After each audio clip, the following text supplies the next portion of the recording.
Fidèles téléspectateurs de Event News TV, bonsoir. Dans le cadre de notre émission Les grandes questions d'actualité, ce soir, sur mon plateau, je reçois le président de l'AIRD, l'Alliance Ivoirienne pour la République et la Démocratie, parti d'opposition.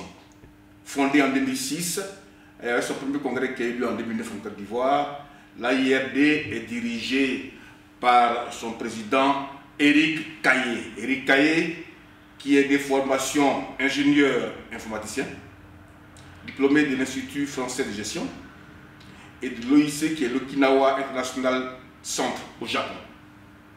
Après des études de mathématiques, il a fait une brillante carrière professionnelle au ministère de l'économie et des finances. Il est le créateur, l'inventeur, le père du logiciel Solde en 2000, qui sert de matrice pour la paix des fonctionnaires en Côte d'Ivoire depuis 2000.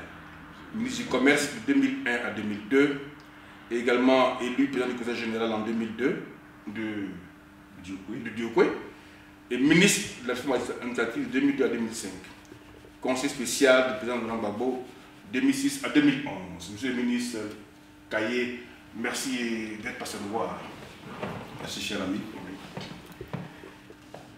Monsieur le ministre, le président de l'AIRD, comment se porte votre parti? L'AIRD se porte bien et c'est l'occasion pour moi de rendre un vibrant hommage à ces femmes et à ces hommes de conviction qui, en dépit d'un contexte particulièrement difficile, acceptent donc de s'investir dans un projet novateur qui est le projet du progrès partagé, avec l'ambition de transformer la Côte d'Ivoire fondamentalement en étant une république sociale et démocratique. Et pour cela, nous travaillons à pied d'œuvre sur le terrain, comme des fourmis, afin de rassembler les Ivoiriens. Parce que le premier des défis aujourd'hui pour la Côte d'Ivoire, c'est d'être une nation rassemblée.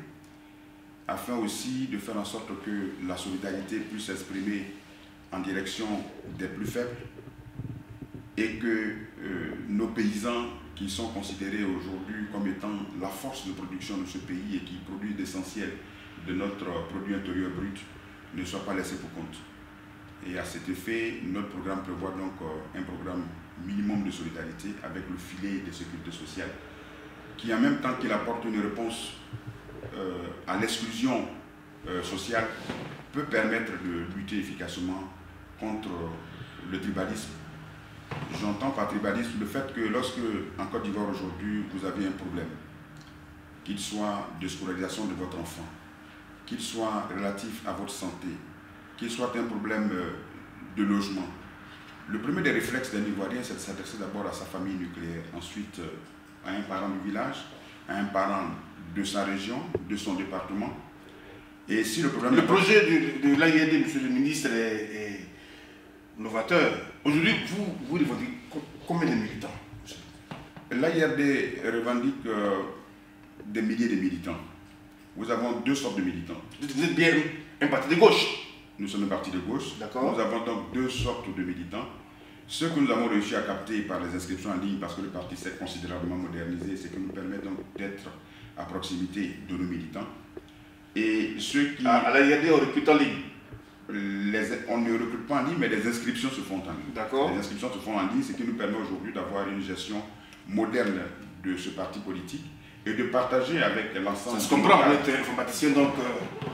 Oui, c'est une chance que nous avons eue. Votre coalition nous permet de... C'est une chance que nous avons eue et ce qui nous permet aujourd'hui de prendre une longueur d'avance sur un certain nombre de partis dont on entend parler plus alors que nous avons choisi la carte donc, du porte-à-porte de la discrétion pour gagner en efficacité, comme nous l'avons pu le démontrer lors de notre rassemblement de 2004 lorsque nous étions à l'UDPCI dans le cadre du courant IRD.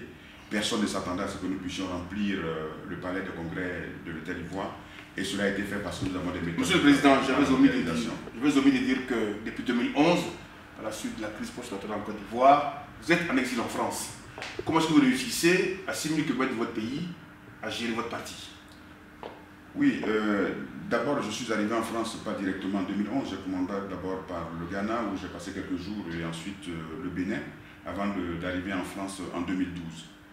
Et nous vivons aujourd'hui avec notre temps, avec les outils de notre environnement.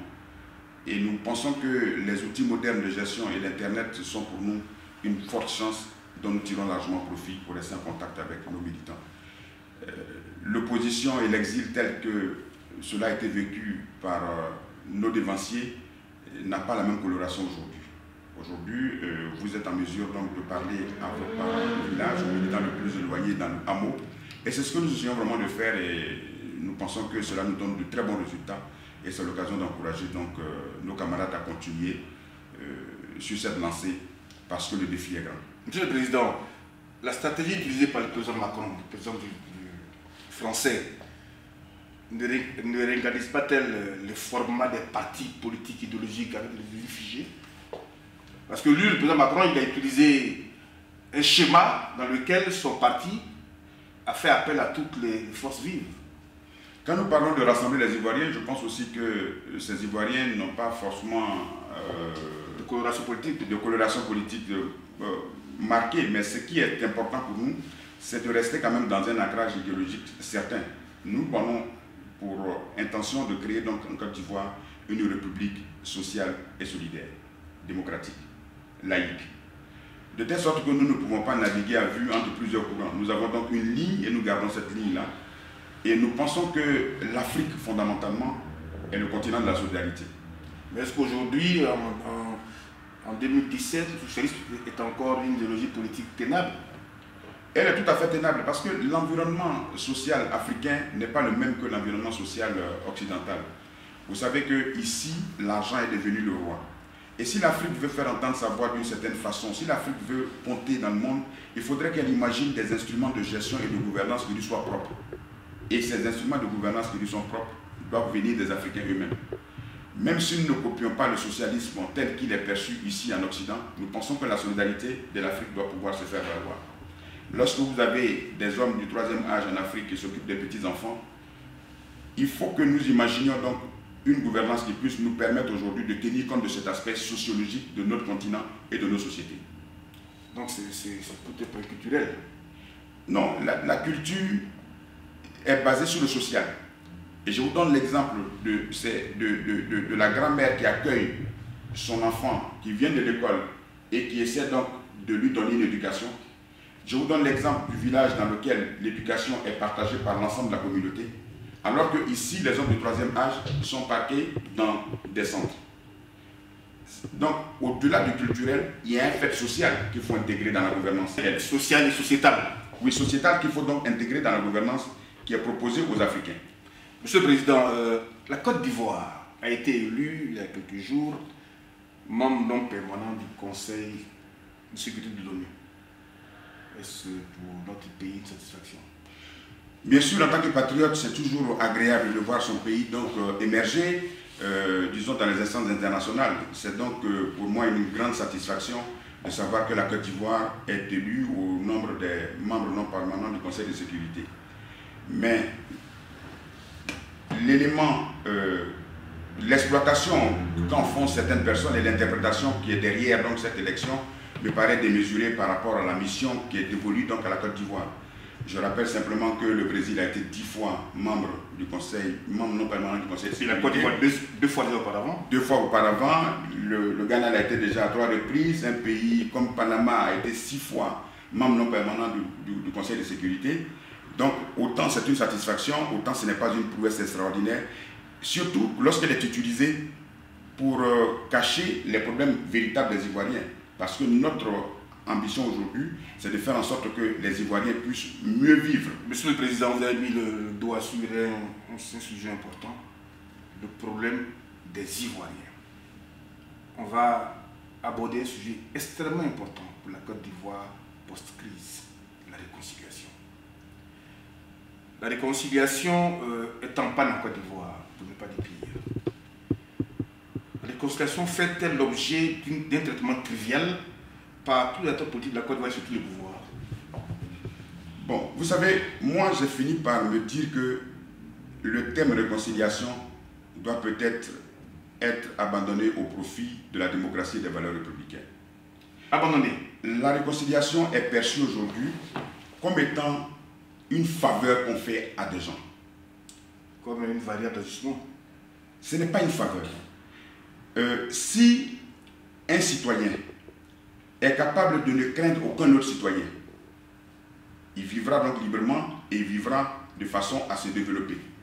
Bien sûr, je ne veux pas dire que la réconciliation n'est pas nécessaire, mais nous ne nous attendons même pas sur la forme de la réconciliation. Lorsque vous prenez le phénomène de la réconciliation aujourd'hui, elle est la résultante des problèmes que nous avons eus.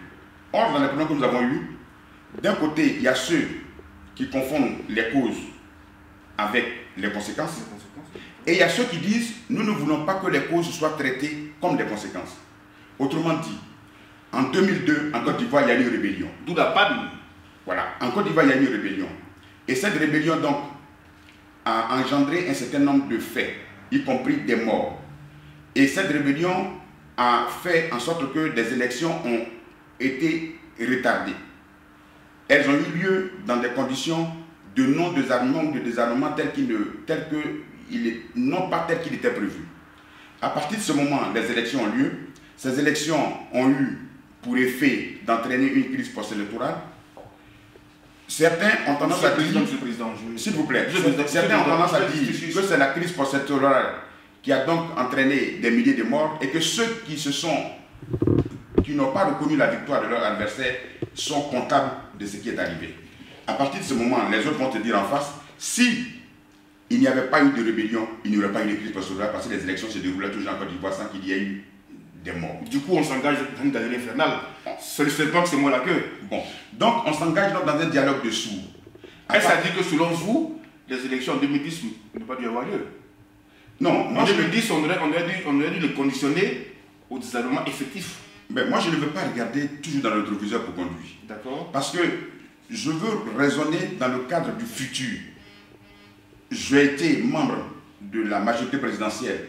J'ai été un acteur politique pendant la campagne et je pense que le désarmement aurait dû avoir lieu avant qu'on organise des élections, comme cela se passe dans tout pays démocratique qui se respecte. Cela n'a pas été le cas. Ce que je constate aujourd'hui, c'est qu'en même temps, lors de la résolution de cette crise post-électorale, l'Union africaine, par son Conseil de paix et de sécurité, a pris une décision importante, celle du 10 mars 2011.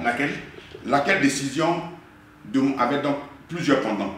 Le premier pendant, c'était donc sur le plan de la présidence de la République, où un certain nombre de mesures étaient annoncées demandant, reconnaissant la victoire du candidat à l'Assemblée. À partir de cet instant, il y avait d'autres mesures complémentaires.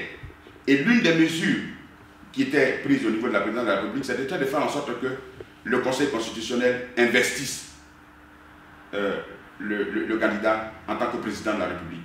Mais les mesures d'accompagnement ont été complètement oubliées par rapport à ça. C'est pour ça que dernièrement, à l'occasion de ces crises à répétition qui sont produites en Côte d'Ivoire, lorsque le gouvernement a donc, disons, brandi la menace de la fermeté, l'AIRD a fait une déclaration pour estimer que la fermeté n'était pas la solution dans la résolution de la crise des mutineries. Pour quelle raison? Parce que les armes qui allaient être en circulation à l'intérieur de la sous-région risquaient de déstabiliser l'ensemble de la sous-région. Et qu'il était donc probable que ces armes-là tombent dans les mains de personnes indélicates, notamment du djihadisme islamique, et que cela encore soit un problème à la fois pour la Côte d'Ivoire, mais pour les pays limitrophes. Le nord du Mali est en difficulté, le sud du Burkina est en difficulté aussi, donc le nord de la Côte d'Ivoire, ce qui était donc une situation qui n'était pas viable pour l'ensemble de la sous-région. Et c'est pour ça que nous avons demandé dans ces conditions un dialogue inclusif avec l'ensemble des partis, y compris ceux qui pensent que les armes sont le seul moyen d'expression, mais aussi y compris avec la classe politique, pour réactiver ces mesures-là qui ont été arrêtées en cours de route, dans la mesure où le Conseil constitutionnel lui-même a bien indiqué avoir investi. Monsieur le Président, qui devait mettre en musique ces mesures? Le pouvoir actuel ou alors... Mais c'est le pouvoir actuel qui devait les mettre en musique. Est-ce qu'il y a eu en place un comité de suivi? Le comité de suivi n'a pas pu être mis en place. Vous savez que l'Union africaine avait prévu justement le comité de suivi. Je pense que c'était un ancien chef d'État de la CEDEAO qui était donc pressenti pour assumer donc ce comité de suivi. Mais je pense aujourd'hui que, étant donné la menace sur la paix dans la sous-région par rapport à tout ce qui se passe en Côte d'Ivoire, l'Union africaine doit pouvoir se saisir de ces dossiers pour le réactiver tout simplement. vous avez vu les mesures qui étaient des mesures d'accompagnement. Il y avait la mise en place d'un gouvernement de réconciliation nationale que nous voulons oublier parce que bon, on ne sait pas maintenant comment le mettre en place. Mais le DDR devrait être accompagné. Nous avons dépensé le DDR, on peut dire que c'est un échec. Le DDR, parce qu'on a vraiment eu les effets de ce DDR-là. Ah mais justement parce que comme la décision de l'Union africaine a été, disons, utilisée de façon forte par la force pour pouvoir faire les changements qui ont été faits, on se retrouve dans une situation de mi-raison. Une partie de la décision a été exécutée par le Conseil constitutionnel qui a donc fait l'investiture qu'il fallait faire, mais le reste est resté à l'eau. Et dans le DDR, toutes les mesures qui avaient été préconisées n'ont pas été exécutées comme il se fallait. Conséquence de tout cela, on se retrouve dans une situation où le feu couvre la sonde en permanence. La situation en Côte d'Ivoire aujourd'hui, elle est préoccupante. La Côte d'Ivoire est un grand corps malade. En ce moment, il y a des grèves sociales, il y a les remontes des militaires, il y a des mutineries, après c'est démobilisé, il y a des promesses pécuniaires qui n'avaient pas été tenues. Tous les 4 matins, des jeunes militaires en armes, ils brandissent leurs armes, qui tirent en l'air pour mettre le pouvoir en difficulté. Quelle analyse du président de l'AIED? Moi, l'analyse, c'est qu'il est grand temps que les Ivoiriens s'asseyent, c'est-à-dire opposition et gouvernants, de façon à pouvoir se parler, si tant est qu'on aime vraiment la Côte d'Ivoire. Ça, c'est devenu une urgence cruciale. De 2011, 2012, dans les premières années du pouvoir, qui a bénéficié, je dois l'avouer, disons, d'une situation exceptionnelle, d'un état de grâce quasi permanent pendant sur 2 mandats successifs, tout a été permis. Mais rien n'a été fait. Oui, rien n'a été fait. Ou du moins, beaucoup n'a pas été fait. Mais ce qu'il faut savoir, c'est que lorsque vous êtes avec un pouvoir, et que ce pouvoir a le sentiment, ou qu'une partie de la population a le sentiment que le pouvoir lui doit tout, le chantage s'installe beaucoup plus facilement. Or, et bien permanent. Si nous allons aujourd'hui à un dialogue politique inclusif, qui fait que les valeurs de la République peuvent être brandies contre n'importe quelle revendication, à partir de ce moment-là, le pouvoir deviendra plus fort et l'État sera consolidé. Vous savez que lorsque l'État devient faible, c'est les individus à l'intérieur du pays qui deviennent les plus forts. Et c'est pour cela que dès qu'un État s'affaiblit, vous allez vous retrouver avec une panoplie d'individus, de petites organisations qui deviennent les interlocuteurs de l'État qui est un État affaibli. Je répète une fois de plus, nous répétons une fois de plus, que ce que nous souhaitons, c'est que la Côte d'Ivoire soit rassemblée. Et que n'importe lequel d'entre nous qui sortirait du cadre de ce rassemblement-là soit sanctionné par la loi de la République. Selon vous, M. le Président, est-ce que le pouvoir actuel a une bonne gestion, une bonne lecture de la situation? Lorsque je vois l'évolution des plumes, la société civile, les leaders d'opinion, lorsque je les lis et que je vois l'évolution aujourd'hui de leurs plumes, je dis que très certainement le pouvoir ivoirien commence à avoir une lecture, commence à être briefé de plus en plus, commence devrait pouvoir commencer à prendre conscience de la situation. Je ne suis pas gouvernant, donc je ne sais pas ce qu'ils en pensent. Mais n'importe quel responsable devrait pouvoir savoir qu'aujourd'hui la situation en Côte d'Ivoire n'est pas des plus réduisantes et qu'elle est même dangereuse. L'évolution aujourd'hui de ces plumes-là nous permet de dire que la prise de conscience de la société civile devrait être un signal d'encouragement pour les gouvernants afin qu'ils arrivent à cette table de discussion et à l'apaisement. Parce que la situation en Côte d'Ivoire prouve bien qu'un pays pacifié n'est pas un pays en paix. L'absence de guerre, ce n'est pas la paix. L'absence de guerre n'est pas la paix. Et encore qu'en Côte d'Ivoire, il n'y a pas que d'absence de guerre. Lorsque vous avez des mutineries à répétition et qu'après avoir dépensé plus de 100 milliards de francs pour le DDR, vous dépensez 126 milliards encore pour les mêmes effets de ce DDR. C'est-à-dire que ce que vous avez dépensé, vous dépensez plus encore parce que le DDR a été mal fait. Il est grand temps de pouvoir prendre toute la mesure de la situation. Et nous disons une fois de plus que le plus important, c'est d'avoir un État dans lequel tous les citoyens se reconnaissent. Mais avec cette situation, monsieur le président de l'AIRD, il y a 2 commentaires qui m'ont interpellé. Je veux avoir votre avis là-dessus. 2 ministres de la République en fonction en ce moment, le secrétaire d'État Touré Oumadou a dit, et je cite, que la déliquescence de l'armée ivoirienne remonte à l'époque de Chouboigny en 90. Tout le monde. Et le ministre Kone Bonipo, dans le gouvernement, a dit la situation des mutineries actuelles, c'est le produit de ce que, en 2010, l'un des candidats, l'ancien président de Gbagbo, a refusé de reconnaître la victoire de président Alassane Ouattara, ce qui a entraîné, ce qui fait qu'on paye aujourd'hui ces mutineries-là. Est-ce que, j'ai posé la question déjà à un monsieur du FPI qui je suis ici il y a quelques jours, ce gouvernement n'est-il pas dans l'attitude d'excuse? Je vous l'ai dit tantôt, j'ai dit la réconciliation est en panne parce que le courage, la vérité manque à plusieurs d'entre nous. Et tant qu'on essaiera chaque fois d'habiller nos insuffisances par les accusations mutuelles, on n'avancera pas. Mais c'est d'autant plus grave pour les gouvernants que c'est eux qui ont la responsabilité de cette réconciliation. C'est eux qui doivent la conduire. Des jeunes qui sont d'horizons ethniques différents ont écrit une lettre que j'ai lue dans la presse, qui est une lettre des plus émouvantes. Elle a été signée par un du Nord, un du Sud, qui est même le petit-fils de la grande chancelière Henriette Dagri-Diabaté, et un autre encore, disons, de Sud-Ouest. Non, de Sud-Ouest.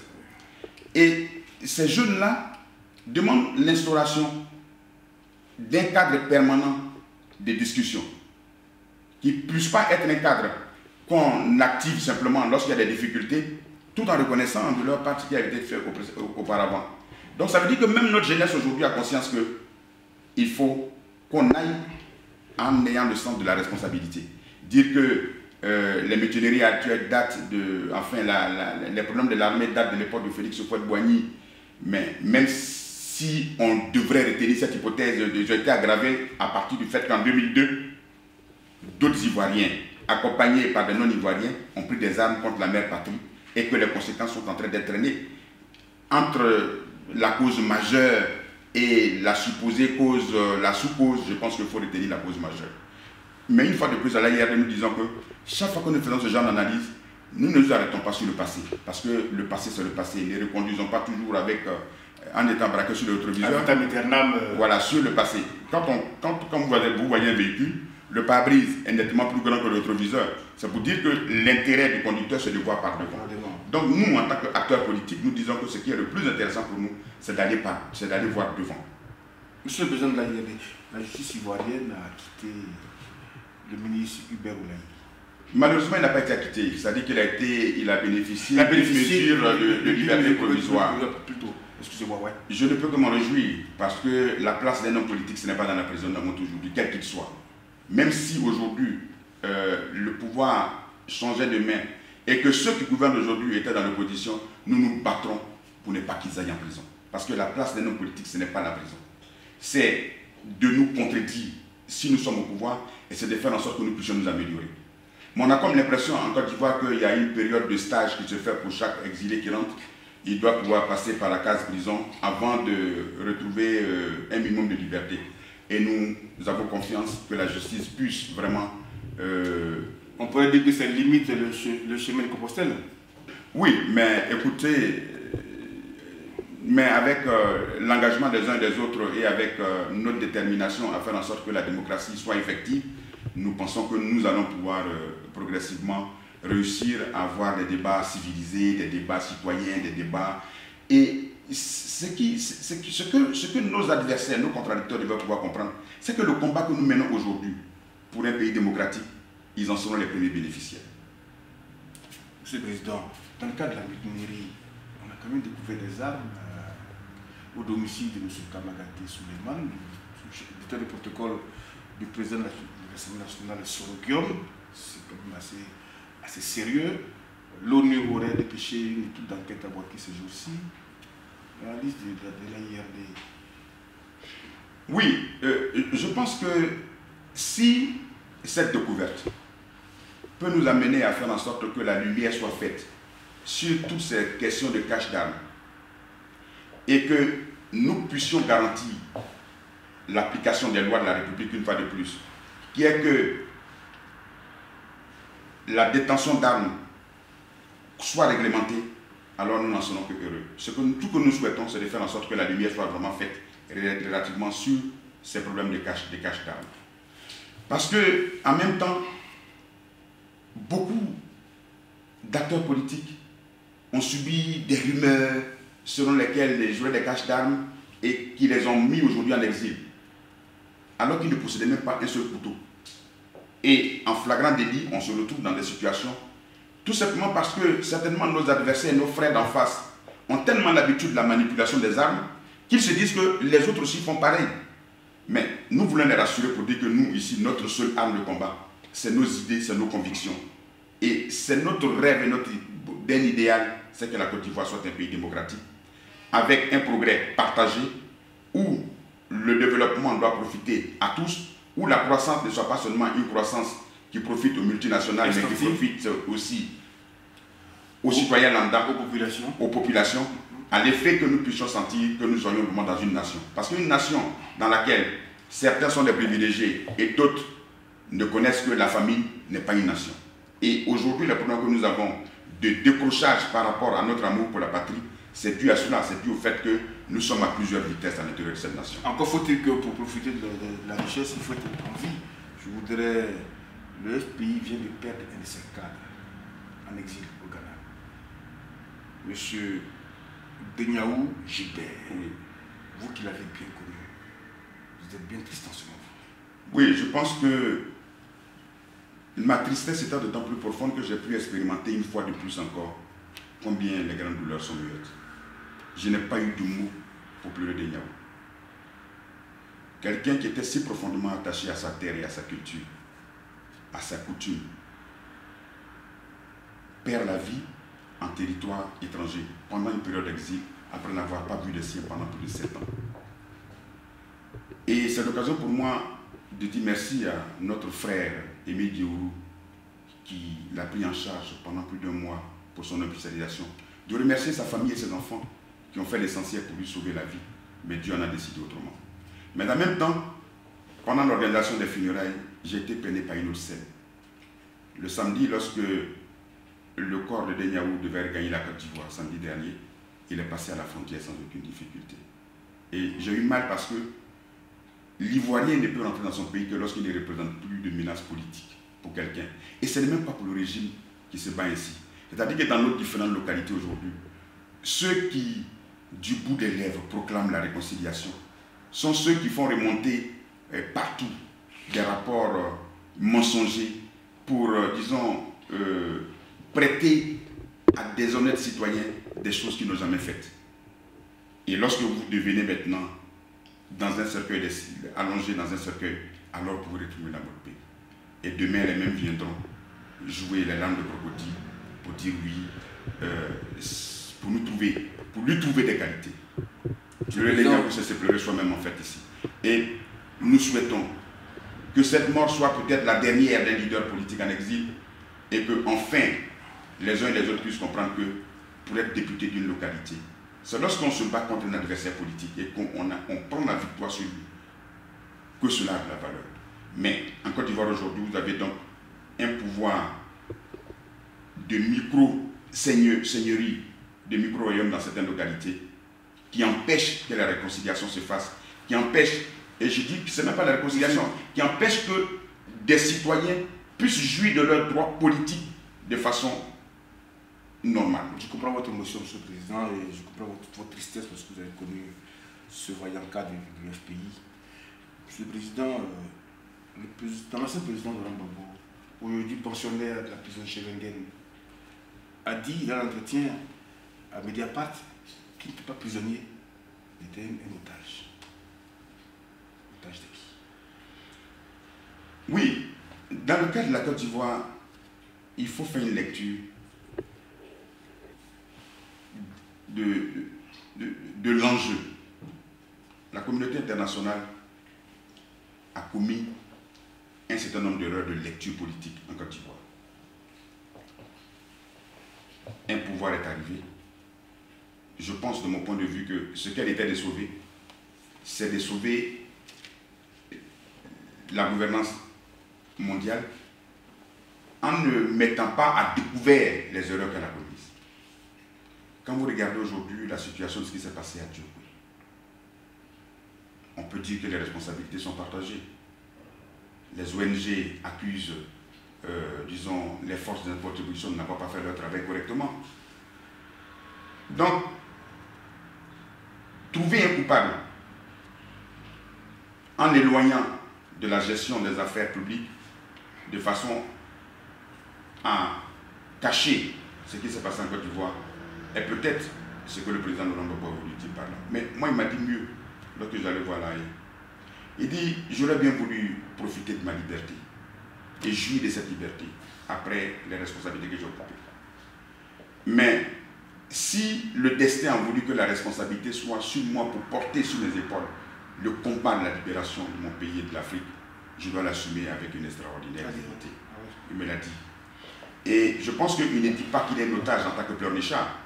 Il le dit pour révéler au monde les erreurs qui ont été commises en Côte d'Ivoire. Et je pense qu'il est grand temps que ces erreurs-là soient corrigées aujourd'hui.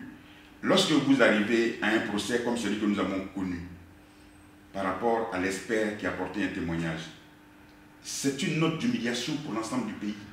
Vous avez un problème de traçabilité sur les échantillonnages.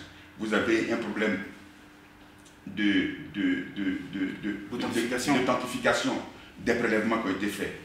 Et la série de questions que posent les avocats souvent, pour ceux qui ne font pas attention, on a l'impression que c'est des banalités. Mais les avocats posent un certain nombre de questions pour mettre en exergue les défaillances qu'il y a eu dans la procédure et ensuite préparer leur plaidoirie, puisqu'ils ne disent pas tout. C'est ça que le juge vous disait. Il disait à l'avocat, vous avez posé 6 questions pour avoir la même réponse que moi j'ai eu en posant une seule question. Il lui a répondu, vous et moi on n'est pas dans la même situation. C'est pour vous dire que pour ceux qui ne font pas attention et qui font dans la passion, qui font dans la haine et qui ne veulent pas, disons, reconnaître qu'il a pu y avoir des erreurs en Côte d'Ivoire, c'est des détails qui peut-être leur échappent, mais qui sont pour nous une forme d'humiliation pour un État. Et lorsque notre pays aujourd'hui rentre au Conseil, en tant que membre non permanent du Conseil de sécurité, il faut que nous ayons des choses, une expérience à vendre au monde entier. Laquelle nous devons vendre? Nos mutineries, le fait qu'il y ait des découvertes de caches d'armes. Mais le président Alassane Ouattara a dit que l'expérience de la Côte d'Ivoire, c'est la bonne gestion, la bonne relation qu'on a eue avec l'ONUCI, le président de l'ONUCI. Oui, mais on a eu une bonne relation avec le président de l'ONUCI, mais cette bonne relation a-t-elle été au profit du peuple ivoirien ou a-t-elle été à son détriment, dans la mesure où aujourd'hui, l'ONUCI part, les problèmes restent entiers et qu'il appartient toujours aux Ivoiriens donc de pouvoir s'asseoir pour les régler. Monsieur le Président, cette émission tire à sa fin. On va revenir sur votre parti. En 2020, la Côte d'Ivoire va organiser des élections présidentielles. L'AIRD aura-t-elle un candidat? L'AIRD est un parti politique qui aspire à gouverner et prendra donc ses responsabilités le moment venu pour que ce vœu légitime de ses militants de gouverner et d'impacter la Côte d'Ivoire d'une façon ou d'une autre soit exaucé. Merci Monsieur le Président. Chers téléspectateurs, cette émission est arrivée à son terme. Vous pourrez maintenant éteindre votre poste téléviseur et vaquer à vos occupations. Merci et à la prochaine fois.